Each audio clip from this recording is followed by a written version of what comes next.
मसीह जब लोगों को चंगा करते थे तो वो नहीं कहते थे कि परमेश्वर इससे चंगा कर, वो डांटते थे यीशु मसीह। तो आपको क्या करना है, अपनी मुश्किल को, अपनी हालातों को डांटना है कि हे पहाड़ उखड़ जा, हर एक मुसीबत उखड़ जा, हर एक दिक्कत उखड़ जा, हर एक बीमारी उखड़ जा मेरे जीवन से। जब आप विश्वास के साथ ऐसी प्रार्थना करते हो तो क्या होता है, आप वही सामर्थ, वही अधिकार से आप प्रार्थना करते हो जो अधिकार परमेश्वर यीशु मसीह के पास था। क्योंकि यीशु मसीह ने क्या किया, यह अधिकार हमें दिया है। जब भी हमारे जीवन में मुसीबत या मुश्किल या परेशानियां या बीमारी आती है तो उसका हमने कैसे सामना करना है, उसको हमने कैसे डांटना है। आप प्रभु के सामने प्रार्थना करते हो ठीक है, लेकिन उसके बाद क्या करना है, उसके बाद आपका काम है उस बीमारी से आपने बात करनी है, उस हालात से आपने बात करनी है, उस मुश्किल घड़ी से आपने बात करनी है कि ये पहाड़ मेरे जीवन से उखड़ जाए, ये मुसीबत मेरे जीवन से उखड़ जा, तेरा कोई अधिकार नहीं है मेरे जीवन में रहने का। जब आप मुसीबत बीमारी से उखड़ने के लिए कहते हो तो यीशु मसीह क्या कहते हैं, अगर तू विश्वास से किसी भी चीज को कहेगा उखड़ जा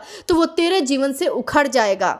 पर आज क्या है, आज आप जब प्रार्थना करते हो तो परमेश्वर को ही बोलते हो कि परमेश्वर मेरी मुसीबत को हल कर, परमेश्वर मेरी बीमारी को चंगा कर। जबकि परमेश्वर ने क्या किया है, ये सामर्थ हमें दी है, ये अधिकार परमेश्वर ने हमें दिया है कि अब तुम्हारे पास अधिकार है। अगर आप बीमारी को डांटोगे तो बीमारी जाएगी, अगर आप हालात को डांटोगे तो वो हालात जाएगा, अगर आप मुश्किल सिचुएशन में अगर उस चीज को डांटोगे तो वो आपके जीवन से उखड़ जाएगी। कोई मुसीबत आपके जीवन में पहाड़ बनकर बैठी है और अगर आप उसे डांटोगे तो वो आपके जीवन से उखड़ जाएगी। यह अधिकार परमेश्वर ने हमें दिया है। जैसे यीशु मसीह ने शिमोन की सास को कैसे चंगा किया था, उसके बुखार को डांटा था, ना कि प्रार्थना की।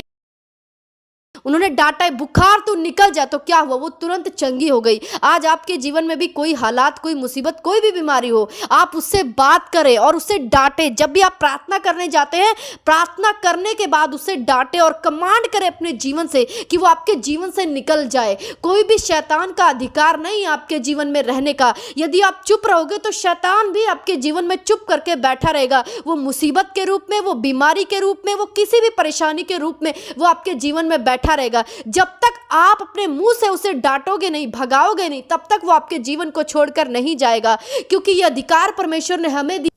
और जब भी आप चुप बैठे रहते हो तो क्या होता है, आपकी प्रार्थना का उत्तर लेट होता है। आप इंतजार करते रहते हो कि प्रभु कब चंगा करेगा, और प्रभु देखता है कि मैंने चंगा कर दिया है तुझे, मैंने क्रूस ले लिया है, सब कुछ मैंने पूरा कर दिया। अब तेरे मुंह में सामर्थ है, तू कमांड करेगा, तू भगाएगा तो ये भागेगी, ये बीमारी भागेगी, ये मुसीबत भागेगी, ये मुश्किल घड़ी तेरे जीवन से भागेगी। जब तू अपने मुंह से कमांड करेगा और विश्वास करेगा, जैसे वचन में लिखा है, रोमियो 10:10 में हम पढ़ेंगे, क्योंकि धार्मिकता के लिए मन से विश्वास किया जाता है और उद्धार के लिए मुंह से अंगीकार किया जाता है। आपको अपने जीवन में किसी भी सिचुएशन में उद्धार चाहिए, उसके लिए क्या चाहिए, आपको अंगीकार चाहिए, और वो अंगीकार आपको करना पड़ेगा और वो विश्वास के साथ होना चाहिए। जब आपका विश्वास राई के दाने के बराबर भी होता है और उसके बाद आप बीमारी को कमांड करते हो, अपने हालात को कमांड करते हो, अपनी मुश्किल सिचुएशन को बोलते हो उखड़ जाए आपके जीवन से, तो क्या होता है, वो आपके जीवन से धीरे धीरे जाना शुरू हो जाता है।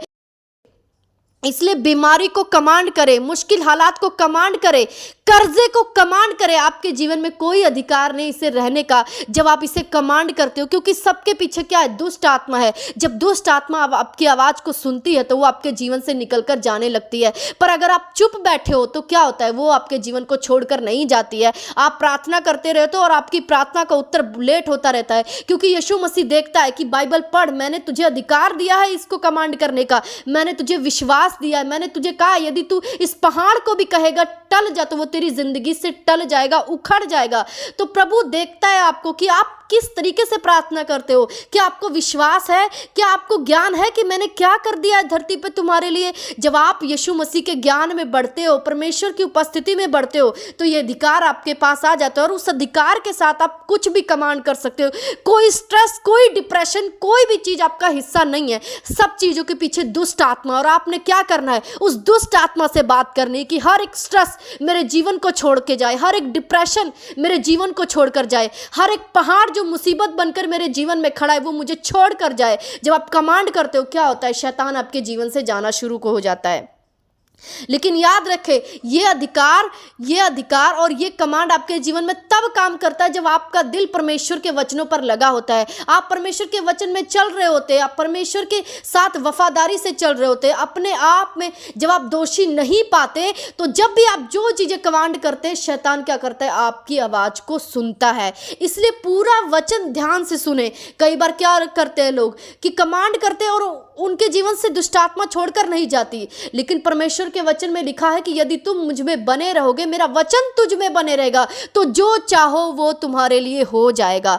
तो जब आप बने रहते हो परमेश्वर के वचन में, परमेश्वर के हजूरी में बने रहते हो, परमेश्वर के वचन में चलते हो, परमेश्वर के साथ उपस्थिति में रहते हो, तो क्या होता है? जो भी आप कमांड करते हो या जो भी आप चीज़ें चाहते हो, वो क्या होता है? आपके जीवन में क्रिएट होना शुरू होता है, वो आपके जीवन में बनना शुरू होता है। तो इस वचन का ध्यान रखें कि आपके जीवन में तभी ये चीज़ें काम करेंगी जब आप परमेश्वर के साथ जुड़े रहोगे, जब आप परमेश्वर के वचन के हजूरी में रहोगे, जब आप परमेश्वर के वचन की पालना करोगे, जब आप उसके आज्ञा में चलोगे, तभी आपके जीवन में ये कमांड पूरी होंगी। इसलिए अधूरे वचन में मत रहिए कि अगर मैं कमांड करूंगा तो वो चली जाएगी।